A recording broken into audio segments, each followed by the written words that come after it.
Budget पेश होने के बाद प्रधानमंत्री ने उसे ऐतिहासिक बताया है। बीजेपी के तमाम नेताओं ने इसकी तारीफ की है और दावा किया है कि इस बजट में लोगों को राहत भी मिली है और विकास का भी ध्यान रखा गया है। लेकिन विपक्ष ने बजट का स्वागत नहीं किया, कहा कि बजट चुनावी है।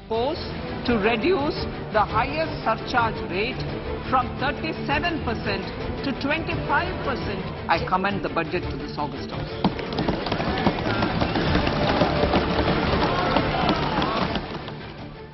करीब 1.5 घंटे तक जब वित्त मंत्री ने संसद में बजट पेश किया, विपक्ष के नेताओं ने शांति से उनकी बात सुनी। लेकिन बजट पेश होने के बाद विपक्ष ने छूटते ही बजट और बजट को लेकर सरकार की नीयत पर सवाल खड़े कर दिए।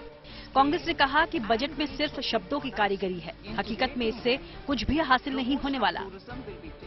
अपने ढिढोरा पीटने में माहिर है सरकार और सरकार के वित्त मंत्री आज भी ढिढोरा पीटते चले गए, लेकिन जमीनी हकीकत दूसरा बयान पेश करते हैं। महंगाई की रोकथाम नहीं है, पर वहां बेरोजगारी की किस तरह की बेतासा इजाफा हो रहा है सब जानते हैं, और लोगों की जेब में पैसा नहीं है, खाली है जेब। तो मोदी जी क्या किया बजट के चलते, ये हींग लगाई ना पीट कर लगाई, पर रंग चोखा कर दिया। ये तो 2-4 राज्यों के इलेक्शन चुनाव को देखकर ही उन्होंने पेश किया है। तो ये तो इलेक्शन स्पीच है, और वो इलेक्शन स्पीच 15 दिन पहले से ही शुरू किए हैं, और उनकी जो बातें बाहर उन्होंने कही है, वैसे जुमले इस बजट में डालकर वो उन्होंने पुनरुच्चार किया। कमोबेश यही राय दूसरी विपक्षी पार्टियों की भी रही। तंज कसा गया कि बजट 2024 के चुनाव को देखते हुए बनाया गया है। अभी चुनाव को सामने रखते हुए दूर है मिडिल क्लास इन सारे सरकार से, तो उसको थोड़ा प्रलोभन दिया है।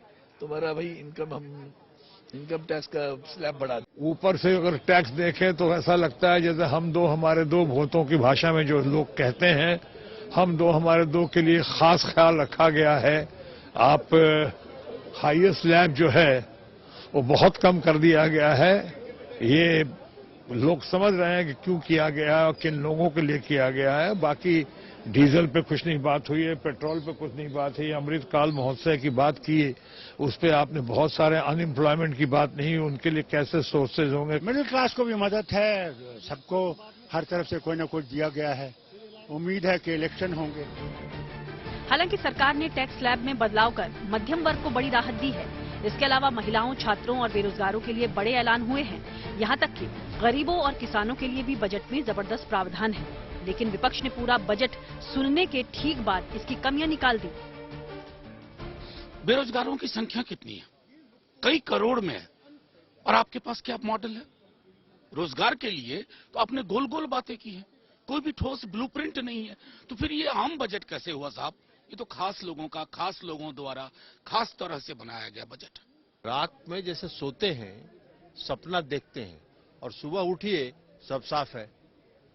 ये बजट सपनों का सौदागर वाला हिसाब है। बजट पर सवाल उठाने वाले विपक्ष पर तंज कसने में बीजेपी पीछे नहीं रही। क्या कांग्रेस समर्थन करेगी क्या?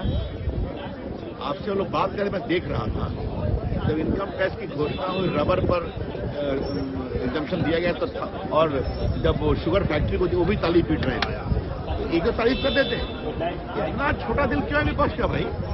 अभी तो खुल के बोला करो। चलिए, वो अपना विरोध करेंगे, देश खुश है, हम लोग खुश हैं, और ये विकास का एक बहुत ही प्रभावी है। चाहे मध्यम वर्गीय परिवारों के लिए जो टैक्स का बोनांजा है, चाहे उसकी बात कहें, अथवा अगर आप बारीकी से वित्त मंत्री जी के भाषण को सुने तो गरीब को जो राशन पहुंचाना है, 80 करोड़ नागरिकों को जो राशन पहुंचाने का पूरा खर्चा है 2 लाख करोड़ का, वो सिर्फ और सिर्फ भारत सरकार उठाने वाली है।